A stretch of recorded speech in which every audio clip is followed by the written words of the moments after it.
The Colts aren't the only team preparing for life after Peyton Manning. Top pick Kendall Wright showed up at Baptist Sports Park for rookie orientation. Coach Bobby Petrino was fired over an embarrassing scandal involving... Local sports coverage on television has changed in recent years.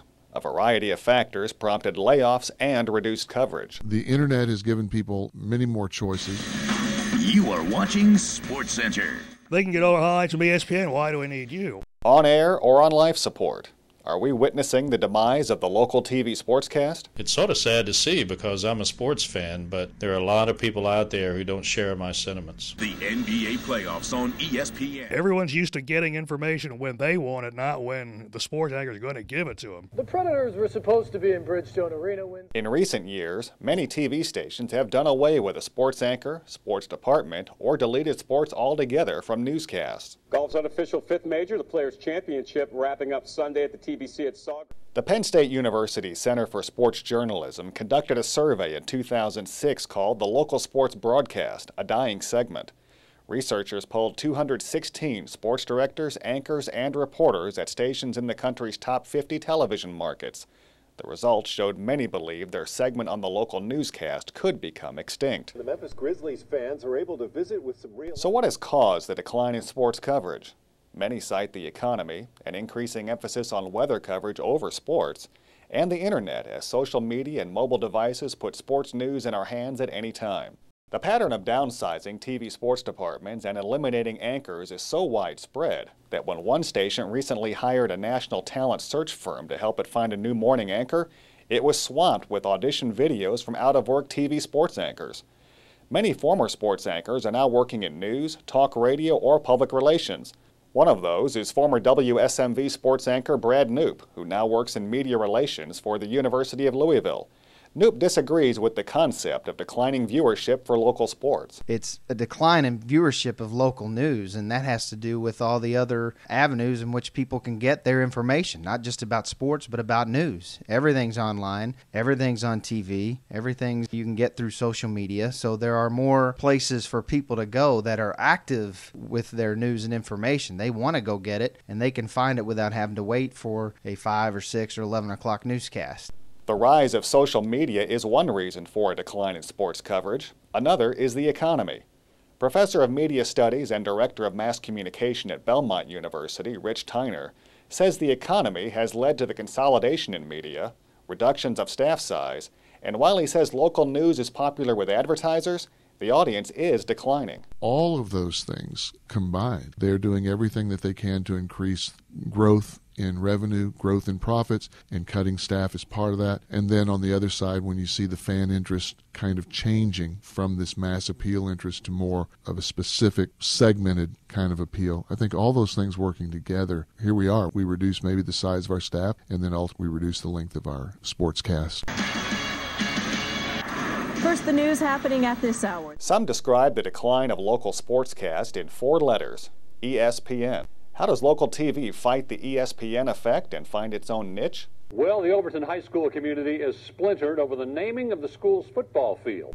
For Tennessee State University professor Tommy Boris, it has to be more than just covering local high school sports. I think if you're working in a local sports department, you'd better find something ESPN is not going to do, and that means you may have to get away from the traditional, as they call them, stick and ball sports, and go look for the unusual type feature stories that ESPN is just not going to do. For Austin Peay State University professor Barry Gresham, the ESPN effect means you really don't rely on the local sportscast anymore the way many used to. I remember as a kid growing up, you had to stay up for the 10:30 sportscast maybe to see a score. Now there's a ticker that runs constantly, and just go to any of the ESPN stations, you get your sports instantly with all the mobile media. It's really more of a feature opportunity, or I'm going to watch because they're going to interview a student athlete that I know from Tennessee State or from Austin Peay. You just don't rely on the sportscast for anything hard news type sports at all. If anything, it's more of a feature or an in-depth piece you might watch on a Sunday night.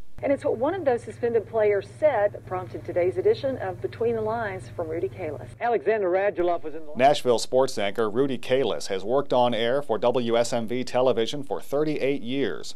He used to have 6 minutes for sports during the hour-long 6 p.m. newscast. Today that is cut down to 2 minutes at the end of the newscast. When the Titans came, they expanded their staff, but in time there have been cutbacks. Kalis counters the ESPN effect because no longer can sportscasters focus on scores. They must make their presentation more engaging for the casual fan. The ESPN doesn't do local sports, so there's always still a place. If you are smart enough in what you do, the people here want to see if it be Titans, their stuff. We do that sort of news. We have them meet, understand people, get introduced to them, cover them. We try to do the high schools or the colleges and stuff. There is a place for local news because there are parents out there, there are schools, there are communities that want to see that. Kalis says more stations have gone to the weekend expanded sports shows as a way to compensate for less coverage at other times. Friday nights, we've gone back to flying in a helicopter to make sure that we do an extended high school. It's the thrill of being able to go to a community, show them games from that area. There is a place that ESPN cannot touch that is local. If you want to cover the national stuff, sure, they're on it. They can see it anytime they go online. But there's still a place for local sports coverage. There's still that human element. They don't want just facts. There used to be the thing where they make us all homogenous, we're all the same, but at the same time people enjoy getting to know people that they trust and enjoy the work that they do, and there's a place for them to give them their sports. Austin Peay professor Barry Gresham says the problem with a shrinking sports report is no depth of coverage in the average weekday sportscast. If you want to go in depth, it's the Sunday night shows now or the things available on the station website because you just don't have any time. Really, Monday through Friday, your weekend anchor typically gets more airtime now than your number one anchor. With some affiliates only having 2 sports reporters, it may mean that it is difficult, using Nashville as an example, to have one cover UT while another covers Vanderbilt, cover other teams, and get it all on air. To combat this, Gresham says many TV stations now obtain video from other sources. We can get their video. They're making it available. We don't have to send someone there. It almost guarantees them 1 or 2 clips will be on their newscast because it's there. They don't have to send someone, and it cuts down on their time factor because they don't have that many working in sports now. Before, you used to have to really fight for coverage. You still do now with that limited time period, but if you provide it, they'll show it now.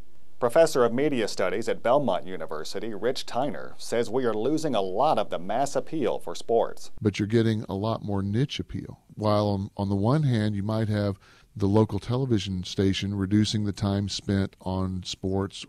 On the internet, you have this huge growth area of niche things like the small college is now doing video streaming.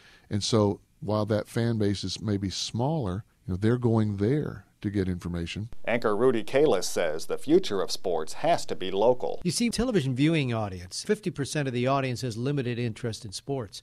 We broadcast, ESPN narrowcast, but we have to find a way to do sports in a way whereby the person who has limited or no interest in sports won't turn you off. So you try to be creative in terms of, let me do the human interest story. Let me give you an angle that you may not like sports, but you're still willing to watch and not turn me off.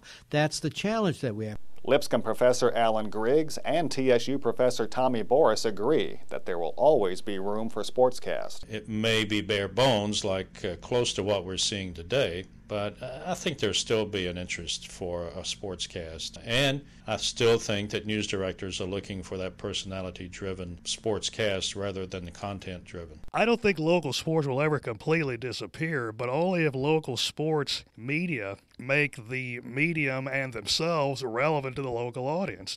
Former sports anchor Brad Knoop says viewers will watch if you have interesting content. If you have good stories, if you gather the information and present it in a way that is interesting enough to a viewer or to someone on social media or the internet, then they're going to pay attention to what you have to say. And you have to know that all of these venues of which to deliver the information are the ones that you're going to have to use. You can't just do one or the other. You're going to have to do them all. Fulmer becomes just the 3rd Tennessee football coach inducted into the Hall of Fame. The University of Memphis Tigers about an hour. The Titans traded up to get as a tight end. He went under the radar. Belmont's Rich Tyner says sports is more popular today than ever. It's just the way that people are getting that information is different. And I think even the type of information that people are wanting and getting is way different. The kinds of information that they're interested in has changed, and the way they get that information has changed. And to me, that's the big difference. It's not that sports is any less popular than it was. At some stations, sports is a vital part of the on-air product,